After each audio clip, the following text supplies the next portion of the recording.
Hi there, my name is Anna, but you can call me Anci, and I'm a host of the Binge on Self-Love podcast.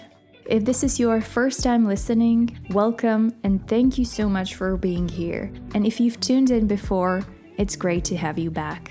Binge on Self-Love podcast started with me in my bedroom, recording and sharing my journey with binge eating disorder and with procrastination. But we are so much more than our eating disorder, and we are so much more than our problems. So this podcast is essentially about accepting yourself and everything that comes with it. Growth, pain, relationships, boundaries, habits, comparison, body image, confidence, you name it. Plus, you'll catch me having some insightful conversations with fantastic guests who open up and share their stories. So make sure to subscribe to the Binge on Self-Love on your favorite platform and join me every Tuesday for a brand new episode. Binge on Self-Love podcast is intended for informational purposes only. It doesn't provide professional medical advice and it is not a substitute for diagnosis or treatment. Hello everyone, my name is Anna. I'm your host and you're listening to the Binge on Self-Love podcast. I hope you are all doing really well, and I want to thank you for tuning in and for taking your time and spending it here together listening to this podcast.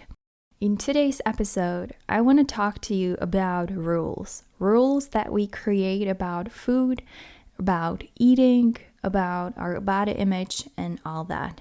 I was recently thinking about my eating habits and about how many strict rules surrounding food I've created over the span of, let's say, 12 or 13 years. Isn't it weird that there probably isn't an area in our lives that's essentially meant to be really simple, but would become so overcomplicated by so many rules and restrictions? Yet here we are, living in a modern age where the global diet industry is expected to be worth nearly $300 billion in 2023.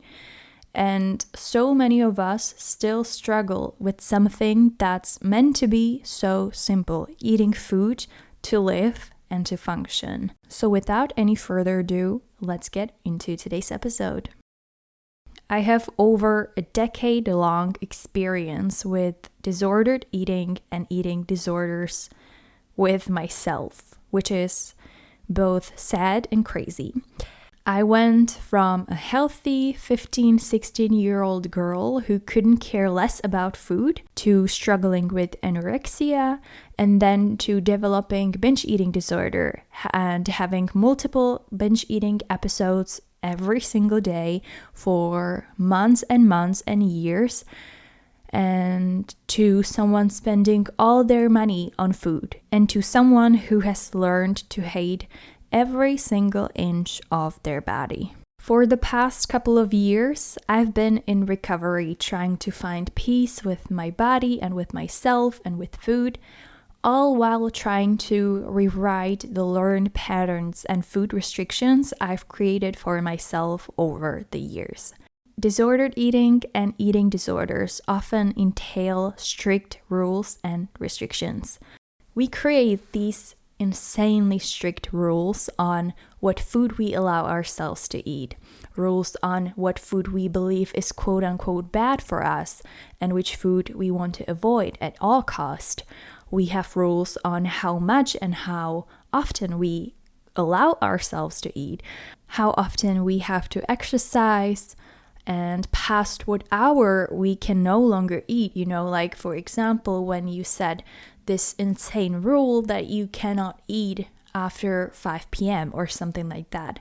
Also, we often go as far as setting rules on what goals we need to accomplish to allow ourselves to eat. We can have rules surrounding eating out, eating at family gatherings, eating in front of our partner or friends or colleagues. And on the other side of the coin, there are punishments that we've created for not following those rules and for breaking them.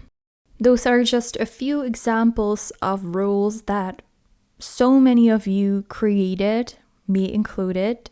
The important thing to realize is that these rules are not here to help us.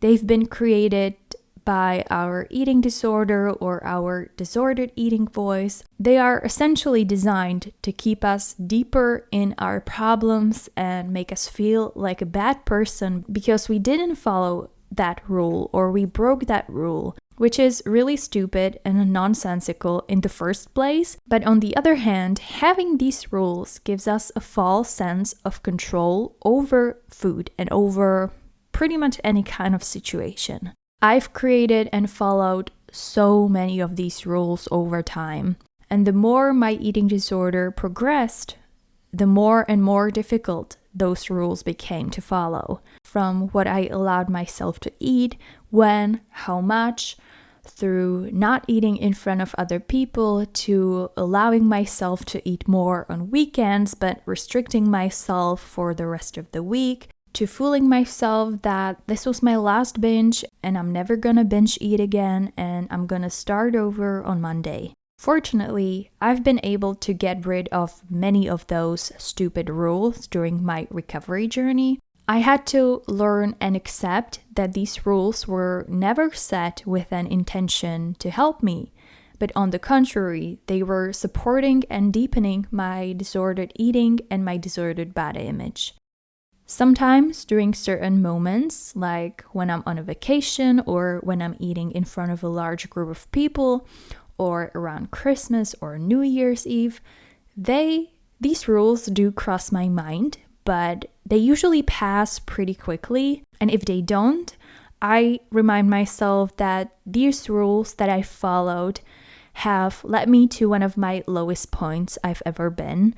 And it seems to really be working. And whenever I think about these rules, I am really grateful and happy that I was able to break from those because they were honestly ruining my life. In this episode, I want to share with you a couple of these rules that I let go of in order to get some sort of freedom in terms of food and to allow myself to recover from my eating disorder. I'm not going to talk about all of those rules. One, because this episode would be insanely long. That's how many rules I followed. But mostly because we all have our own rules that we've created. And they're probably going to be slightly different from mine, but they also may be very similar. But I really want to mention a few of those rules that I found to be super important on my journey to gaining more food freedom and building a healthier and most importantly, happier relationship with food and with myself. One of those rules is a mindset that I'm never going to eat something again, so I'm gonna indulge in it now. I've created this rule over my years-long battle with binge eating disorder, where I was trying to cut out certain foods, which I labeled as bad, and I did everything in my power to avoid them. But then, as I was avoiding more and more foods and food groups, I would eventually always ended up binging on those foods. So let's say that instead of buying a chocolate bar and eating it when I was craving for it, I would try to avoid eating chocolate altogether. I would try to avoid eating anything sweet at all costs, constantly thinking in my mind about everything sweet that I would love to eat. But I would always eventually give up and I would go to the store, but I wouldn't buy just that chocolate that I was craving before, but I would buy like 10, 20 other sweets and pastries and other stuff that I would later binge on. In my mind, having a piece of chocolate felt like failing because I set myself these really, really strict rules about what I was allowed to eat and what I was not allowed to eat. And chocolate was definitely not on the quote-unquote safe list, nor any sweets for that matter. The paradox of this rule is that by forbidding yourself something, you're going to want it a lot more. Once I was able to shift that mindset from allowed and forbidden food to simply food, I was able to reduce not just the binge eating episodes over time, but also the obsessive thoughts about food that I would have pretty much all day, every day. I would either be binge eating, or I would be thinking about food, or I would be thinking about binge eating. But don't get me wrong, it wasn't as easy as it may sound to get rid of those rules. It took a lot of trials and errors. I felt guilty for allowing myself to eat something I've forbidden myself for so long. I kept feeling like a failure because I had a candy bar and it was on my forbidden list. And sometimes allowing myself to have something sweet that I was avoiding for so long would eventually trigger a binge. It got easier over time, and it took a lot of time and a lot of practice, but it really helped me to change the mindset that there is no forbidden or allowed food. The mindset of I'm never going to be able to eat this food again because my restriction in my mind doesn't allow me to, only led to me binge eating on those foods that I was forbidding myself. So once I made that shift in my mind that there's no food that I need to give up forever, all foods can be part of my life. The second rule that I'm really happy I was able to break over time is restricting myself after having a binge eating episode. Restricting myself after a binge eating episode was something that I would do 100% of the time.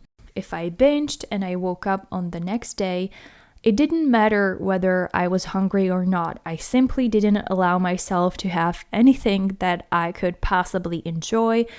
I was looking for food that would sort of punish me, or it was the opposite of foods that I would normally binge on. I would have like a plain yogurt or maybe half of a banana or something.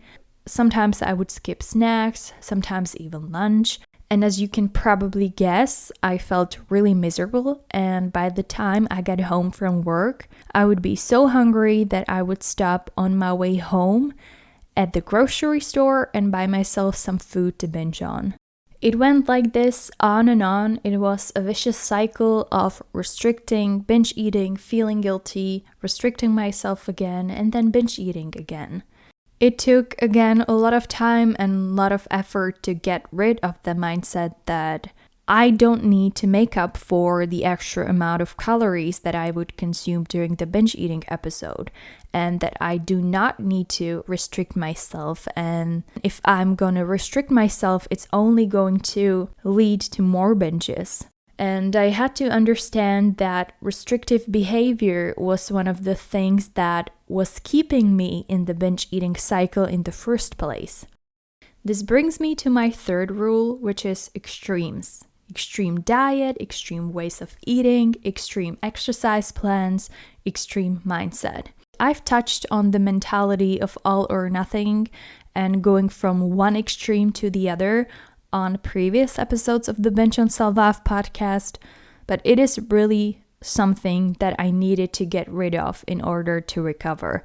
The all or nothing mindset never worked for me. It was either binging all day, every day, or it was restricting myself, counting calories, over-exercising, cutting out foods from my diet, and there was never a balance. I was able to find peace when I allowed myself to eat everything, not cutting out foods or entire food groups, listening more to my body and less to restrictive rules. And I found the no extreme approach to be working for me, eating regularly, not denying myself foods that I like, not labeling food as good or bad, not cutting out foods from my diet, but if anything, expanding my diet. What I've also noticed happening is when I start to feel really good in my body, when I'm able to stick to some sort of workout routine and I'm at a really good place in terms of eating, I've noticed that from time to time, the eating disorder voice, or however we're going to call it, creeps in, and I start to think, since you're doing so good with your food now, how about cutting a few calories here and there so you feel even better? Or since you've been so good with your workouts, how about adding some more so you look even better? When I started having these thoughts, I know that I really need to be careful, and I need to remind myself of everything that I've mentioned earlier, that extremes don't work for me, and that I'm feeling this good right now because I found some sort of balance, because I don't binge eat, because I don't deprive myself, because I don't overexercise my body, because I don't cut out foods, and because I allow myself to take a break. Thing number 4 I want to mention is weighing my food. I wouldn't necessarily say it was my rule, but it was more of a habit that I've created sort of unintentionally.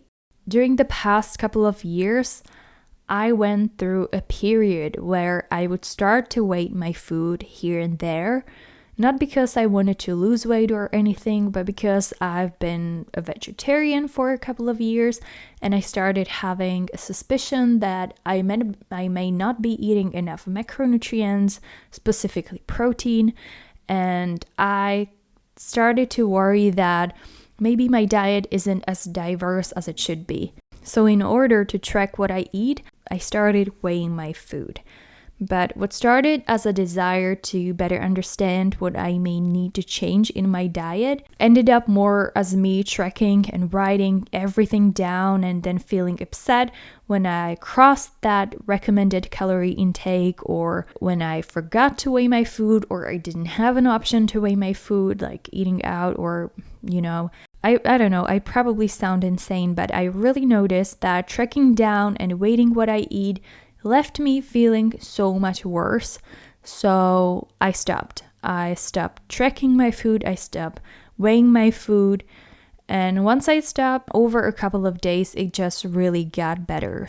The last rule, or should I say a set of very strict rules, was if and how much I would allow myself to eat in front of other people. With the onset of binge eating disorder, I was kind of able to control myself around others really well. Whenever we had a family gathering, celebration, I would usually not eat anything at all, or I would have something that was labeled in my mind as healthy. For example, let's say there's a birthday party and everyone around me would be having a birthday cake or chips or something like that. I would have vegetables or fruit or something like that. I wouldn't eat that quote-unquote unhealthy food that everyone around me was eating. And of course, it caught people's attention, but they got used to it. And over time, they wouldn't even offer me food, or they wouldn't offer me the food that everyone else was eating, because they expected me not to eat it. And they were like, "Hey, Anna, you don't eat these things, right?" And they would move on. So I was really good at controlling myself at first, but what started happening was that I was really craving those food. And because I felt like I cannot have that food in front of other people because they do not expect me to want it, I would crave that food like crazy. And once I left the party or gathering or whatever it was, I would come home and I would binge like crazy. Sometimes I would even go to the store to buy the same meals or to buy the same foods, and I would just binge. The more I denied myself to enjoy food around others, the more I compensated for that restriction when I was at home alone. I lived with the idea that since people saw me as someone who eats super healthy, someone who's on a diet, or someone who doesn't eat most of the things that are being served, they would find it weird if I actually ate something quote-unquote unhealthy. And that was my worst nightmare. My worst nightmare was they would comment on me eating. So even if I wanted to have that food, I couldn't have it because I didn't want anyone to comment on it and bring any attention to it. So I kept avoiding eating in pretty much everyone, even my boyfriend, for a long time. I would eat in front of him, but I would only eat foods that were seen as healthy. And then when I was alone, that's when I would binge on all of the forbidden foods that I was craving so badly. Now I feel pretty okay eating in front of other people. The only time I usually get a little anxious and maybe worry about what other people will think of me when they see me eating or when they see how much I eat is usually in a big group of people and maybe in front of my colleagues or in front of people that I don't really know. But I'm feeling pretty comfortable around my husband, my family, my close friends. But I'm not gonna lie, it was one of the hardest things to get through because my family didn't really understand the struggle, which is understandable, of course.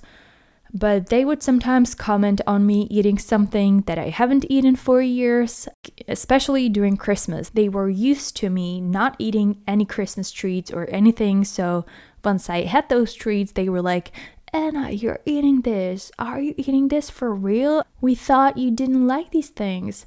Here, have some more. That's great, you ate it. I know they meant absolutely no harm. They were probably just really surprised and maybe even excited that I had something different for my meal. But luckily, over time, they stopped commenting on it pretty much altogether, and I got more comfortable in eating in front of others over time. I have to say that not eating in private, not eating secretly made a really big difference in my recovery. Because when I was in my room binging on foods that I otherwise wouldn't eat, I felt ashamed and disgusted with myself. I felt like there was something wrong with me, like I was never going to eat this thing again. And that created even more restrictions. I think you just have to realize that eating is normal and that you're not supposed to feel ashamed because you're eating. And to be fair, nobody, absolutely nobody cares about what you eat and how much you eat as much as you do. I know it's hard to get rid of the feeling that people are going to judge you for how much you eat, for having a dessert, let alone for having seconds, right? But I feel like we need to accept that we're not other people's opinions. And yes, people may comment on it because they don't know any better, but don't let that discourage you from your recovery journey. I'm gonna end the episode here. Remember, these were just a few of many rules I've created over the years, and I've struggled with some rules more than I did with others. The key things that I would like you to leave this episode with is that we are creating these rules around food to restrict ourselves, and these rules are pretty much never created to help us in any way. Ditching these nonsensical, rigid rules helps us to get our freedom in eating back. Last but not least, we have to persevere. These strict rules were never created overnight, and we follow them for so long that they may be hard to break, but once we do break them, we give us space to recover. Thank you so much for being here with me today. I hope you liked this episode. If you did, make sure to subscribe to the Binge and Self-Love podcast on Spotify or Apple Podcasts. It's free and it helps me to get this podcast to more people. I'll be back next week. Until then, take care and talk to you soon.